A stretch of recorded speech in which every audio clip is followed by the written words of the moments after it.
Train के AC compartment में मेरे सामने की सीट पर बैठी लड़की ने मुझसे पूछा, हेलो, क्या आपके पास इस मोबाइल की सिम निकालने की पिन है? उसने अपने बैग से एक फ़ोन निकाला। वह नया सिम कार्ड उसमें डालना चाहती थी, लेकिन सिम स्लॉट खोलने के लिए पिन की ज़रूरत पड़ती है, जो उसके पास नहीं थी। मैंने हाँ में गर्दन हिलाई और अपने क्रॉस बैग से पिन निकालकर लड़की को दे दी। लड़की ने थैंक्स कहते हुए पिन ले ली और सिम डालकर पिन मुझे वापस कर दी। थोड़ी देर बाद वो फिर से इधर उधर ताकने लगी। मुझसे रहा नहीं गया। मैंने पूछ लिया, कोई परेशानी? वो बोली, सिम स्टार्ट नहीं हो रही है। मैंने मोबाइल मांगा, उसने दिया। मैंने उससे कहा कि सिम अभी एक्टिवेट नहीं हुई है, थोड़ी देर में हो जाएगी। एक्टिव होने के बाद आईडी वेरिफिकेशन होगा, उसके बाद आप इसे इस्तेमाल कर सकेंगे। लड़की ने पूछा, आईडी वेरिफिकेशन क्यों? मैंने कहा, आजकल सिम वेरिफिकेशन के बाद एक्टिव होती है। जिस नाम से ये सिम उठाई गई है उसका ब्यौरा पूछा जाएगा, बता देना। लड़की बुदबुदाई। ओह, मैंने दिलासा देते हुए कहा, इसमें परेशानी की कोई बात नहीं। वो अपने एक हाथ से दूसरा हाथ दबाती रही, मानो किसी परेशानी में हो।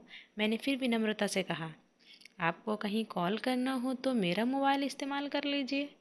लड़की ने कहा, जी फ़िलहाल नहीं, थैंक्स, लेकिन ये सिम किस नाम से ख़रीदी गई है मुझे नहीं पता। मैंने कहा, एक बार एक्टिव होने दीजिए, जिसने आपको सिम दी है उसी के नाम की होगी। उसने कहा, ओके, कोशिश करते हैं। मैंने पूछा, आपका स्टेशन कहाँ है? लड़की ने कहा, दिल्ली। और आप? लड़की ने मुझसे पूछा। मैंने कहा, दिल्ली ही जा रहा हूँ, एक दिन का काम है। आप दिल्ली में रहती हैं या? लड़की बोली, नहीं नहीं, दिल्ली में कोई काम नहीं, ना ही मेरा घर है वहाँ। तो मैंने उत्सुकतावश पूछा। वो बोली, दरअसल ये दूसरी ट्रेन है जिसमें आज मैं हूँ, और दिल्ली से तीसरी गाड़ी पकड़नी है, फिर हमेशा के लिए आज़ाद। आज़ाद? लेकिन किस तरह की कैद से? मुझे फिर जिज्ञासा हुई, किस कैद में थी ये कमसिन अल्हड़ सी लड़की? लड़की बोली, उसी कैद में थी जिसमें हर लड़की होती है, जहाँ घर वाले कहें शादी कर लो, जब जैसा कहें वैसा करो। मैं घर से भाग चुकी हूँ।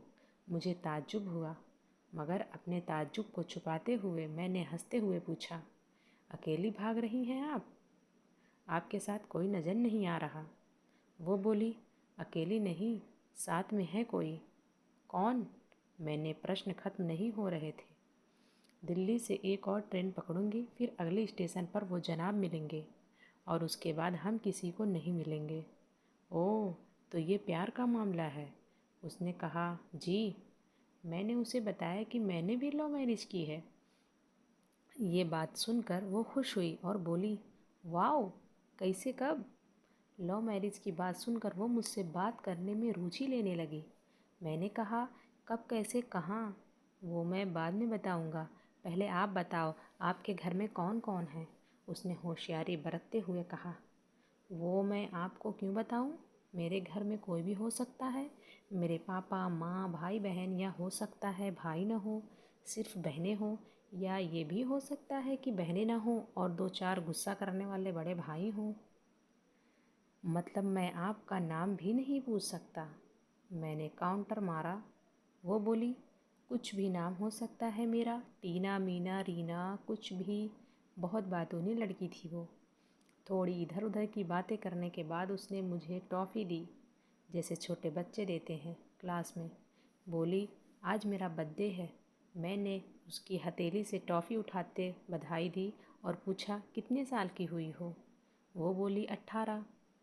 मतलब भागकर शादी करने की कानूनी उम्र हो गई आपकी? वो हंसी। कुछ ही देर में काफ़ी फ्रैंक हो चुके थे हम दोनों, जैसे बहुत पहले से जानते हों एक दूसरे को। मैंने उसे बताया कि मेरी उम्र 35 साल है, यानी 17 साल बड़ा हूँ।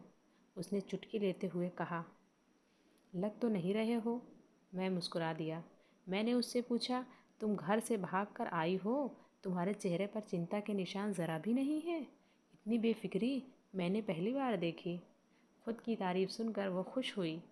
बोली, मुझे उन जनाब ने, मेरे लवर ने पहले से ही समझा दिया था कि जब घर से निकलो तो बिल्कुल बिंदास रहना, घर वालों के बारे में बिल्कुल मत बात करना, सोचना, बिल्कुल अपना मूड ख़राब मत करना, सिर्फ मेरे और हम दोनों के बारे में सोचना, और मैं वही कर रही हूँ।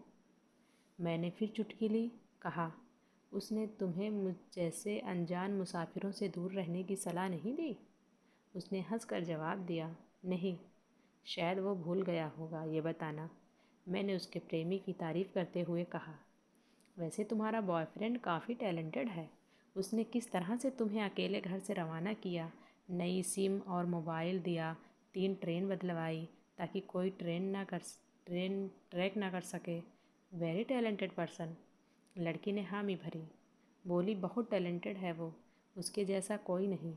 मैंने उसे बताया कि मेरी शादी को 10 साल हुए हैं, एक बेटी है 8 साल की और एक बेटा 1 साल का। ये देखो उनकी तस्वीर।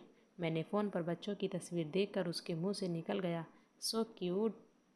मैंने उसे बताया कि ये जब पैदा हुई तब मैं कुवैत में था, एक पेट्रो कंपनी में बहुत अच्छी जॉब थी मेरी, बहुत अच्छी सैलरी थी।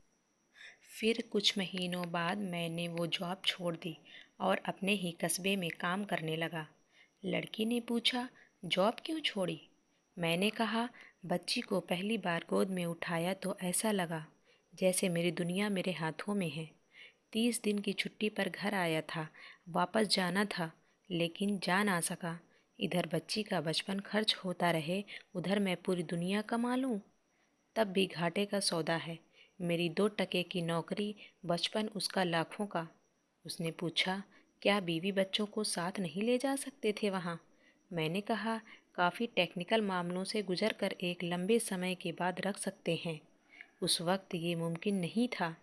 मुझे दोनों में से एक को चुनना था, आलीशान रहन सहन के साथ नौकरी या परिवार। मैंने परिवार चुना। अपनी बेटी को बड़ा होते देखने के लिए मैं कुवैत वापस गया था, लेकिन अपना इस्तीफ़ा देकर लौट आया। लड़की ने कहा, वेरी इम्प्रेसिव। मैं मुस्कुराकर खिड़की की तरफ देखने लगा। लड़की ने पूछा, अच्छा, आपने तो लव मैरिज की थी ना? फिर आप भाग कर कहाँ गए? कैसे रहे और कैसे गुजरा वो वक्त? उसके हर सवाल और हर बात में मुझे महसूस हो रहा था कि ये लड़की लड़कपन के शिखर पर है, बिल्कुल नासमझ और मासूम, छोटी बहन सी। मैंने उसे बताया कि हमने भागकर शादी नहीं की, और ये भी है कि उसके पापा ने मुझे पहली नज़र में सख्ती से रिजेक्ट कर दिया था। उन्होंने आपको रिजेक्ट क्यों किया? लड़की ने पूछा। मैंने कहा, रिजेक्ट करने का कुछ भी कारण हो सकता है। मेरी जाति, मेरा काम, घर, परिवार बिल्कुल सही। लड़की ने सहमति दर्ज कराई और आगे पूछा, फिर आपने क्या किया? मैंने कहा, मैंने कुछ नहीं किया। उसके पिता ने रिजेक्ट कर दिया। वहीं से मैंने अपने बारे में अलग से सोचना शुरू कर दिया था। खुशबू ने मुझे कहा कि भाग चलते हैं। मेरी वाइफ का नाम खुशबू है। मैंने 2 टूक मना कर दिया। वो 2 दिन तक लगातार जोर देती रही कि भाग चलते हैं। मैं मना करता रहा। मैंने उसे समझाया कि भागने वाले जोड़ों में लड़के की इज्जत पर कोई खास फ़र्क नहीं पड़ता, जबकि लड़की के पूरे कुल की इज्जत धुल जाती है। भगाने वाला लड़का उसके दोस्तों में हीरो माना जाता है, लेकिन इसके विपरीत जो लड़की प्रेमी संग भाग रही है वो उल्टा कहलाती है। मोहल्ले के लड़के उसे चालू कहते हैं। बुराइयों के तमाम शब्दकोश लड़की के लिए इस्तेमाल किए जाते हैं। भागने वाली लड़की आगे चलकर 60 साल की वृद्धा भी हो जाएंगी, तब भी जवानी में किए उस कांड का कलंक उसके माथे पर से नहीं मिटता। मैं मानता हूँ कि लड़का लड़की को तौलने का ये दोहरा मापदंड गलत है, लेकिन हमारे समाज में है तो है यही। ये नज़रिया गलत है, मगर सामाजिक नज़रिया यही है। वो अपने नीचे का होंठ दांतों तले पीसने लगी। उसने पानी की बोतल का ढक्कन खोलकर एक घूंट पिया। मैंने कहा, अगर मैं उस दिन उसे भगा ले जाता तो उसकी माँ तो शायद कई दिनों तक पानी भी ना पीती। इसलिए मेरी हिम्मत ना हुई कि ऐसा काम करूं।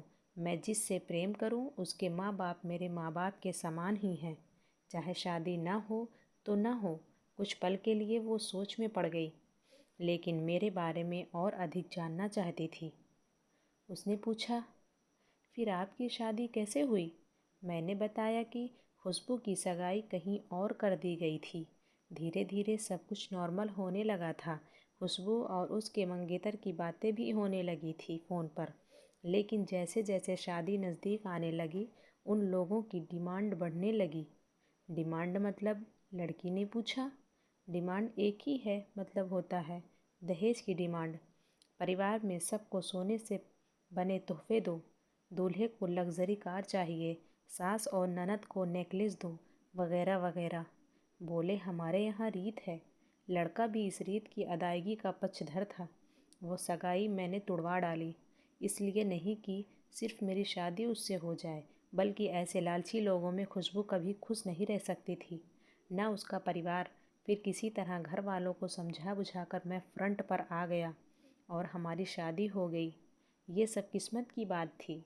लड़की बोली, चलो अच्छा हुआ आप मिल गए, वरना वो गलत लोगों में फंस जाती। मैंने कहा, ज़रूरी नहीं कि माता पिता का फ़ैसला हमेशा सही हो, और ये भी ज़रूरी नहीं कि प्रेमी जोड़े की पसंद सही हो। दोनों में से कोई भी गलत या सही हो सकता है। काम की बात यहाँ ये है कि कौन ज़्यादा वफादार है। लड़की ने फिर से पानी का घूंट लिया और मैंने भी। लड़की ने तर्क दिया कि हमारा फ़ैसला गलत हो जाए तो कोई बात नहीं, उन्हें गलानी नहीं होनी चाहिए। मैंने कहा, फ़ैसला ऐसा हो जो दोनों का हो, बच्चों और माता पिता दोनों की सहमति, वो सबसे सही है। बुरा मत मानना, मैं कहना चाहूँगा कि तुम्हारा फ़ैसला तुम दोनों का है, जिसमें तुम्हारे पेरेंट्स शामिल नहीं हैं। ना ही तुम्हें इश्क का असली मतलब पता है। अभी उसने पूछा, क्या है इश्क का सही अर्थ? मैंने कहा, तुम इश्क में हो। तुम अपना सब कुछ छोड़कर चली आई, ये सच्चा इश्क है। तुमने दिमाग पर जोर नहीं दिया, ये इश्क है। फ़ायदा नुकसान नहीं सोचा, ये इश्क है। तुम्हारा दिमाग दुनियादारी के फितूर से बिल्कुल खाली था। उस खाली जगह में इश्क का फितूर भर दिया गया है। जिन जनाब ने इश्क को भरा, क्या वो इश्क में नहीं है? यानी तुम जिसके साथ जा रही हो वो इश्क में नहीं, बल्कि होशियारी हीरोगिरी में है। जो इश्क में होता है वो इतनी प्लानिंग नहीं कर पाता है, 3 ट्रेनें नहीं बदलवा पाता है, उसका दिमाग इतना काम ही नहीं कर पाता। कोई कहे मैं आशिक हूँ और वो शातिर भी हो, ये नामुमकिन है। मजनू इश्क में पागल हो गया था। लोग पत्थर मारते थे उसे। इश्क में उसकी पहचान तक मिट गई। उसे दुनिया मजनू के नाम से जानती है, जबकि उसका असली नाम कैस था, जो नहीं इस्तेमाल किया जाता। वो शातिर होता तो कैस से मजनू न बन पाता। फरहाद ने शीरी के लिए पहाड़ों को खोदकर नहर निकाल डाली थी और उसी नहर में उसका लहू बहा था। वो इश्क था। इश्क में कोई फ़कीर हो गया, कोई जोगी हो गया, किसी माझी ने पहाड़ तोड़कर रास्ता निकाल लिया। किसी ने अतिरिक्त दिमाग नहीं लगाया, चालाकी नहीं की। लालच, हवस और हासिल करने का नाम इश्क नहीं है। इश्क समर्पण करने का कहते हैं, जिसमें इंसान सबसे पहले खुद का समर्पण करता है, जैसे तुमने किया। लेकिन तुम्हारा समर्पण हासिल करने के लिए था, यानी तुम्हारे इश्क में लालच की मिलावट हो गई। लड़की अचानक खो सी गई। उसकी खिलखिलाहट और खिलंदड़ापन एकदम से खामोशी में बदल गया। मुझे लगा मैं कुछ ज़्यादा बोल गया, फिर भी मैंने जारी रखा। मैंने कहा, प्यार तुम्हारे पापा तुमसे करते हैं। कुछ दिनों बाद उनका वज़न आधा हो जाएगा। तुम्हारी माँ कई दिनों तक खाना नहीं खाएंगी, न पानी पिएंगी, जबकि आपको अपने आशिक को आजमा कर देख लेना था। ना तो उसकी सेहत पर फ़र्क पड़ता, ना दिमाग पर। वो अक्लमंद है, अपने लिए अच्छा सोच लेता। आजकल गली मोहल्ले के हर तीसरे लौंडे लपाटे को जो इश्क हो जाता है, वो इश्क नहीं है, वो सिनेमा जैसा कुछ है। एक तरह की स्टंटबाजी, डेयरिंग, अलग कुछ करने का फितूर। और कुछ नहीं। लड़की का चेहरे का रंग बदल गया। ऐसा लग रहा था वो अब यहाँ नहीं है, उसका दिमाग किसी अतीत में टहलने निकल गया है। मैं अपने फ़ोन को स्क्रॉल करने लगा, लेकिन मन की इंद्री उसकी तरफ थी। थोड़ी ही देर में उसका और मेरा स्टेशन आ गया। बात कहाँ से निकली थी और कहाँ पहुँच गई। उसके मोबाइल पर मैसेज टोन बजी। देखा, सिम एक्टिवेट हो चुकी थी। उसने चुपचाप बैग में से आगे का टिकट निकाला और फाड़ दिया। मुझे कहा, एक कॉल करना है। मैंने मोबाइल दिया। उसने नंबर डायल करके कहा, सॉरी पापा, और सिसक सिसक कर रोने लगी। सामने से पिता भी फ़ोन पर बेटी को संभालने की कोशिश करने लगे। उसने कहा, पिताजी आप बिल्कुल चिंता मत कीजिए, मैं घर आ रही हूँ। दोनों तरफ से भावनाओं का सागर उमड़ पड़ा। हम ट्रेन से उतरे। उसने फिर से पिन मांगी। मैंने पिन दी। उसने मोबाइल से सिम निकाल कर तोड़ दी और पिन मुझे वापस कर दी। कहानी को अंत तक पढ़ने का धन्यवाद। देश की सभी बेटियों को समर्पित ये मेरा दावा है, माता पिता से ज़्यादा तुम्हें दुनिया में कोई प्यार नहीं करता। कहानी पढ़कर शेयर अवश्य कीजिएगा। शायद कोई परिवार, कोई बेटी और उनका भविष्य इससे बच जाए।